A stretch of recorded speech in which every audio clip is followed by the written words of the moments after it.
नमस्कार दोस्तों, target with SDM आप सभी का स्वागत है। आज हम लोग समसामयिक घटना चक्र में भारतीय राज्य व्यवस्था से कुछ महत्वपूर्ण तथ्यों को समझने का, वन लाइनर तथ्यों को समझने का प्रयास करेंगे। और हम प्रयास करेंगे जो जो भी क्वेश्चन बने उसमें थोड़ा सा विस्तार पूर्वक आपको समझा पाएँ। और हम उम्मीद करेंगे कि आपको यह वीडियो अच्छा लगेगा और आपकी परीक्षा में कहीं ना कहीं यह वीडियो सफलता प्रदान करवाएगी। सबसे पहले तो दोस्तों, इस चैनल को आप सब्सक्राइब कर लीजिए आप, और सब्सक्राइब करने में आपका मात्र 1 सेकंड का समय लगेगा। और आप यदि सब्सक्राइब करते हैं तो हमें इससे मोटिवेशन मिलेगा, मतलब कि मोटिवेट होंगे हम इससे, और आपके लिए और अधिक हम मेहनत करेंगे हम, और अधिक से अधिक आप अपने दोस्तों तक इस वीडियो को पहुँचाएँ आप, क्योंकि फ्री व्यवस्था जो है ये आपके लिए कहीं ना कहीं लाभकारी है। और अब तो एग्ज़ाम का दौर ही शुरू होने वाला है। जैसे हमारे भारत में पर्व का दौर शुरू होता है, फेस्टिवल का माह जब शुरू होता है तो सिर्फ फेस्टिवल ही फेस्टिवल रहता है। उसी तरह से अब एग्ज़ाम का दौर शुरू होने वाला है, क्योंकि कोविड-19 जो है वो लगभग अनलॉक की स्थिति पूरा भारत में हो रहा है। तो लगभग पूरा उम्मीद रखिए आपकी जुलाई से सिर्फ एग्ज़ाम ही एग्ज़ाम होगा। तो इस उद्देश्य से आप अधिक से अधिक पढ़ाई पर ध्यान दीजिए और अधिक से अधिक मेहनत कीजिए आप। तो चलिए चलते हैं अपने टॉपिक की ओर। तो चलिए चलते हैं DPSP, directive principles of state policy, राज्य के नीति निषेध तत्वों के बारे में समझने का प्रयास करते हैं हम लोग। इसका चर्चा भारतीय संविधान के भाग 4 और अनुच्छेद 36 से लेकर 51 तक में किया गया है। और यह आयरलैंड के संविधान से लिया गया है, और आयरलैंड के संविधान में से स्पेन के संविधान से लिया गया था। और ग्रेनविल ऑस्टिन सर ने यह कहा था कि निवेशक तत्व और फंडामेंटल राइट को संविधान की मूल आत्मा कहा जा सकता है। किसने कहा था ऐसा? तो ग्रेनविल ऑस्टिन सर ने ऐसा कहा था। यह भी आप यहाँ से याद रखेंगे। और अब चलते हैं हम लोग प्रश्न की ओर।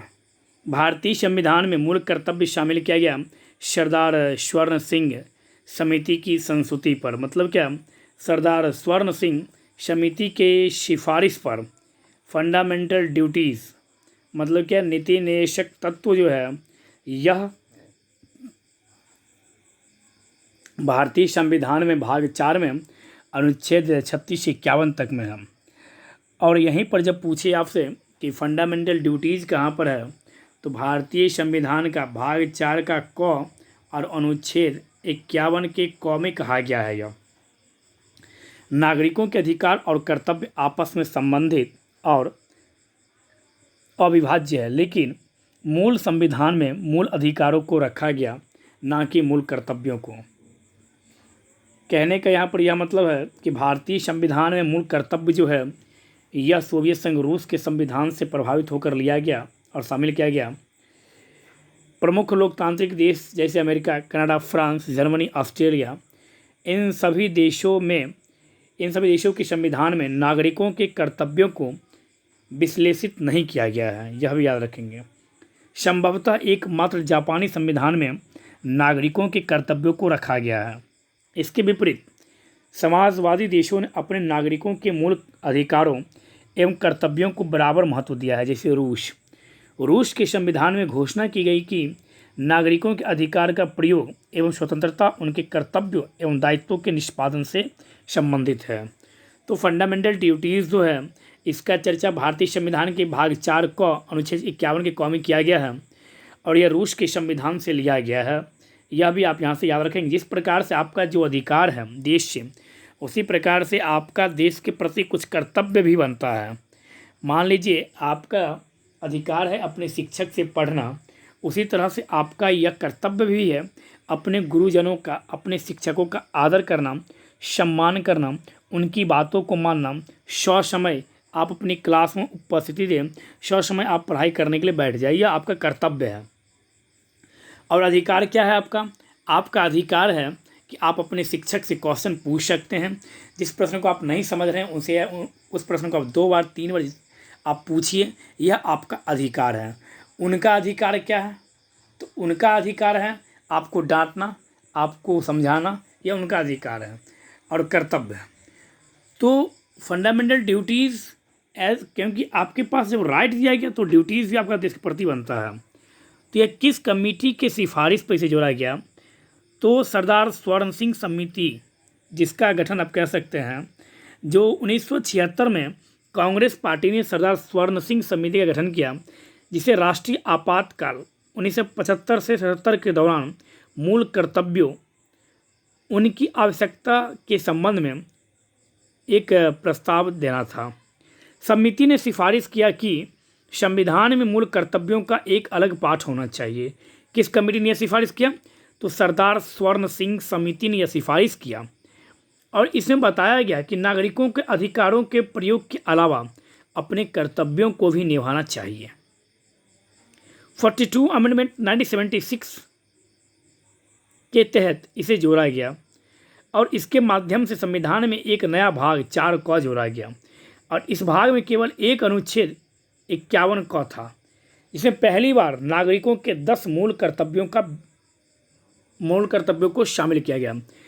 तो आपसे यह पूछा जा सकता है कि 42 अमेंडमेंट 1976 के तहत कुल कितने प्रकार के मूल कर्तव्यों को शामिल किया गया था? तो 10 प्रकार के मूल कर्तव्यों को शामिल किया गया था। नेक्स्ट, संविधान का मौलिक कर्तव्यों को सम्मिलित किया गया 1976 में। नेक्स्ट, भारत के संविधान का वह भाग जिसमें मौलिक कर्तव्य उल्लेखित है, भाग 4 क में। नेक्स्ट, भारतीय नागरिकों के 10 मूल कर्तव्य संविधान जोड़े गए 42 अमेंडमेंट 1976 के तहत। श्रीमती इंदिरा गांधी जी उस समय हमारे देश की प्राइम मिनिस्टर थी। नेक्स्ट, भारतीय संविधान में भारतीय नागरिकों के मूल कर्तव्य कहाँ शामिल है? 1951 क में। मौलिक कर्तव्यों से संबंधित सही कथन क्या है? उन्हें संवैधानिक प्रक्रिया से ही बढ़ाया जा सकता है और अस्पष्ट विधियों की व्याख्या के लिए उनका उपयोग किया जा सकता है। किसी विशिष्ट कर्तव्य का पालन करना संवैधानिक कानून के क्षेत्र में आता है, जिसे न्यायालय निश्चित करेगा। यह कहा गया है फंडामेंटल ड्यूटीज़ के अंतर्गत। इस बात का चर्चा किया गया है। भारत में मौलिक कर्तव्य है हमारी मिलीजुली संस्कृति की समृद्ध विरासत को संरक्षित करना। एक नागरिक के मूल कर्तव्यों में क्या सम्मिलित है? तो 1951 क के अनुसार भारत के प्रत्येक नागरिक का यह कर्तव्य होगा कि वह संविधान का पालन करे और उसके आदर्शों, राष्ट्रीय ध्वज और राष्ट्रगान का आदर करे। यह उनका पहला कर्तव्य क्या है? तो सबसे पहले तो यह है कि आप अपने देश के संविधान का पालन करें, राष्ट्र ध्वज और राष्ट्रगान का आदर करें। दूसरा मूल कर्तव्य है स्वतंत्रता के लिए जो हमारे राष्ट्रीय आंदोलन को प्रेरित करने वाले जो आदर्श हैं उसे संजो कर रखना और उनका पालन करना। तीसरा क्या है फंडामेंटल ड्यूटीज? तो भारत की संप्रभुता, एकता और अखंडता की रक्षा करे। चौथा, देश की रक्षा करे और आह्वान किए जाने पर राष्ट्र की सेवा करे। मान लीजिए देश पर ऐसा कोई मुसीबत आ जाए, जैसे अभी देख लीजिए ना, कोविड-19 कोरोना महामारी यह आ गई, तो पीएम केयर फंड बनाया गया प्रधानमंत्री मोदी जी के द्वारा और इस फंड में भारत के लगभग सभी लोगों ने अपना योगदान दिया, चाहे 1 रुपया हो, चाहे 1 लाख हो, चाहे 1 करोड़ हो, लेकिन सबों ने कुछ ना कुछ इसमें अपना डोनेट किया, क्योंकि देश को इस मुसीबत की घड़ी से निकालना था। तो यही तो आपका कर्तव्य है कि आपको अपने देश को इस मुश्किल घड़ी से बाहर निकालना था। पाँचवा, भारत के सभी लोगों में समरसता और समान भ्रातृत्व की भावना का निर्माण करना, जो धर्म, भाषा और प्रदेश या वर्ग आधारित सभी भेदभाव से दूर हो और हमारे स्त्री का सम्मान करना, यह भी है आपका कर्तव्य। स्त्रियों का सम्मान करना यह आपका मूल कर्तव्य है। यह छठा, हमारी सामसिक संस्कृति की गौरवशाली परंपरा का महत्व समझे और उसका परिरक्षण करें। मतलब क्या, जो हमारी पूर्वजों से, प्रथाओं से, मतलब क्या प्रचलित प्रथा है, जो हमारा प्राचीन प्रथा जो है, उस संस्कृति को आप गौरवशाली बना कर रखें और उसका आप क्या करें, रक्षा भी करें। सातवां, प्राकृतिक पर्यावरण की, जिसके अंतर्गत वन, झील, नदी और वन्य जीव हैं, उनका रक्षा करें और उनका संवर्धन करें तथा प्राणी मात्र के प्रति दया भाव रखें। किसी पशु को, किसी पक्षी को पकड़ के मारे ना, इसके प्रति आप दया का भावना रखें आप। आठवां है वैज्ञानिक दृष्टिकोण, मानववाद और ज्ञानार्जन तथा सुधार की भावना का विकास करें। आपका यह कर्तव्य है कि आप इस तरह का ज्ञान का अर्जन करें। 9वां, सार्वजनिक संपत्ति को सुरक्षित रखें और हिंसा से दूर रहें। जैसे रेल, अभी कुछ भी होता है, हड़ताल यदि कुछ भी होता है, कोई आंदोलन, तो सबसे अधिक क्षति सरकारी संपत्ति को पहुंचाया जाता है। यह आपका मूल कर्तव्य है कि आप सरकारी संपत्ति की रक्षा करें, ना कि आप उसका क्षति करें, क्योंकि आप सरकारी संपत्ति का क्षति नहीं कर रहे हैं, आप अपने देश की संपत्ति का क्षति कर रहे हैं, जिससे आपका देश पीछे जाएगा, आपका राष्ट्र पीछे जाएगा। 10वां, व्यक्तिगत और सामूहिक गतिविधियों के सभी क्षेत्रों में उत्कर्ष की ओर बढ़ने का सतत प्रयास करें, जिससे राष्ट्र निरंतर बढ़ते हुए प्रयत्न और उपलब्धि की नई ऊंचाइयों को छू ले। जैसे हमारे स्पोर्ट्समैन, जैसे हमारे कलाकार व्यक्ति, प्रत्येक व्यक्ति अपना अपना योगदान देकर इस राष्ट्र को गौरवान्वित कर रहे हैं। अभी वर्तमान में आप देखिए, कोरोना महामारी में पूरा दुनिया जहाँ एक और थी दवाई बनाने की कोशिशों में, वहाँ सबसे पहला राष्ट्र हमारा प्यारा भारत बना, और लगभग 86 कंट्री को प्यारा भारत ने कोरोना वैक्सीन की मदद दी। तो इससे क्या हुआ, पूरे विश्व में भारत के प्रति मान सम्मान बढ़ा, भारत के डॉक्टरों के प्रति, भारत के साइंटिस्ट के प्रति, भारत के मेडिसिन कंपनी के प्रति पूरा दुनिया में सम्मान प्रतिष्ठा बढ़ा। और 11वां मूल कर्तव्य जो 86 अमेंडमेंट 2002 के द्वारा जोड़ा गया, 6 से 14 वर्ष तक की उम्र के बीच अपने बच्चों को शिक्षा के अवसर उपलब्ध कराना, यह आपका 11वां मूल कर्तव्य है। नेक्स्ट, भारतीय नागरिक का मूल कर्तव्य क्या है, तो वन्य प्राणी का संरक्षण करना। नेक्स्ट, सही कथन क्या है, मूल कर्तव्य मौलिक अधिकारों का भाग नहीं है, सत्य है ये बात। भारतीय संविधान के भाग 4 को मौलिक कर्तव्य गिनाए गए, यह भी सत्य है। अनुच्छेद 51 को प्रत्येक भारतीय नागरिक के मौलिक कर्तव्यों की व्याख्या करता है, यह भी एवं सत्य है।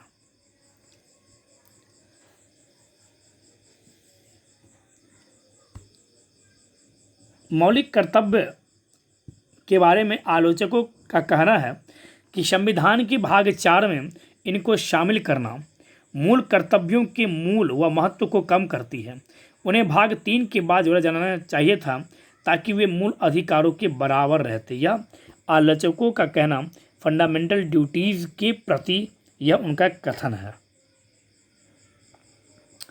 मूल कर्तव्य जो है अदालतों को किसी विधि की संवैधानिक वैधता एवं उनके परीक्षण के संबंध में सहायता करते हैं। मूल कर्तव्य क्या है, तो अदालतों को किसी विधि की संवैधानिक वैधता एवं उनके परीक्षण में सहायता प्रदान करता है।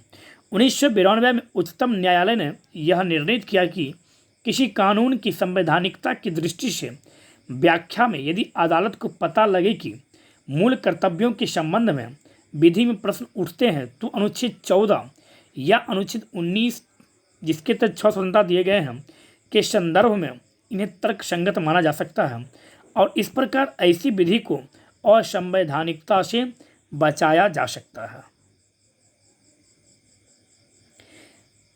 तत्कालीन प्रधानमंत्री श्रीमती इंदिरा गांधी ने संविधान में मूल कर्तव्यों को जोड़ने को उचित ठहराते हुए यह कहा था कि इससे लोकतंत्र को मजबूती मिलेगी।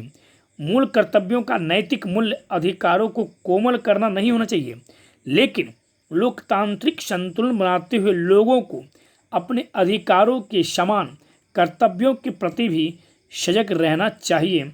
यह श्रीमती इंदिरा गांधी जी के द्वारा फंडामेंटल ड्यूटी के संबंध में कहा गया। भारतीय दंड संहिता आईपीसी घोषणा करती है कि राष्ट्रीय अखंडता के लिए पूर्वग्रह से ग्रस्त अभ्यारोपण और अभिकथन दंडात्मक अपराध होगा। यह कौन, तो यह आईपीसी करती है। यह वन्य जीव संरक्षण अधिनियम 1972 दुर्लभ और लुप्तप्राय प्रजातियों के व्यापार पर प्रतिबंध लगाता है और यह फंडामेंटल ड्यूटीज़ भी है आपका वन्य जीव का संरक्षण करना, रक्षा करना। वन संरक्षण अधिनियम 1980 वनों को अनियंत्रित कटाई एवं वन भूमि के गैर वन उद्देश्यों के इस्तेमाल पर रोक लगाता है। यह वन संरक्षण अधिनियम 1980 के तहत भी कहा गया और यह आपका फंडामेंटल ड्यूटीज़ के अंतर्गत भी यह आता है। यह भी आप यहाँ से याद रखेंगे।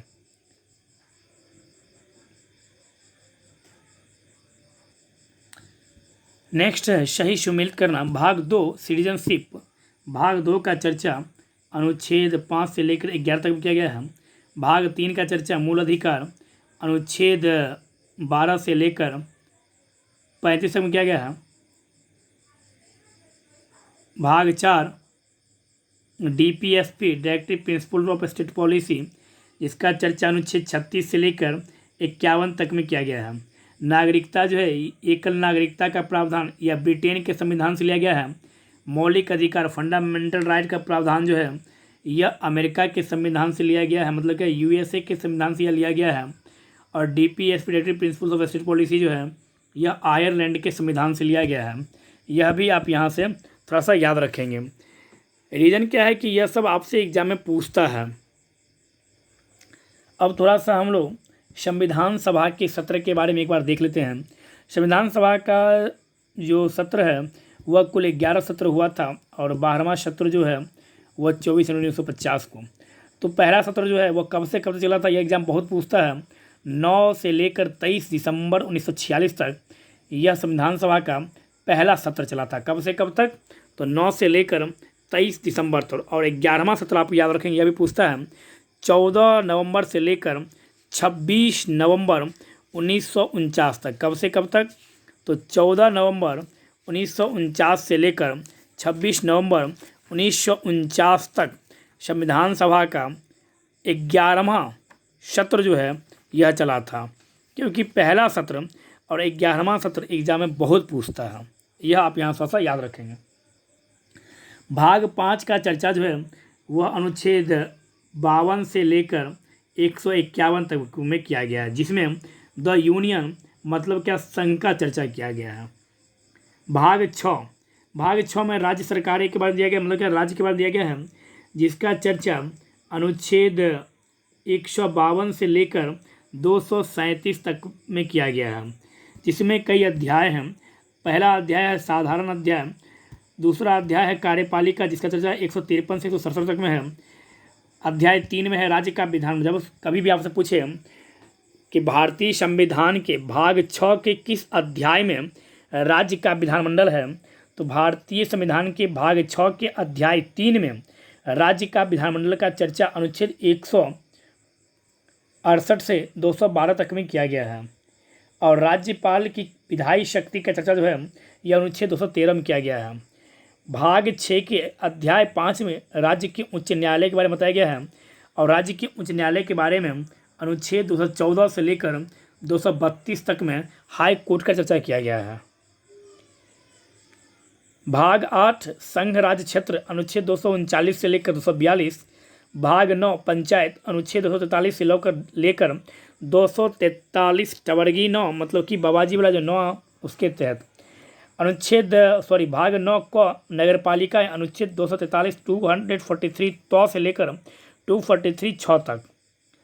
और भाग 9 ख सहकारी समिति मोस्ट इम्पोर्टेंट, यह याद रखेंगे आप।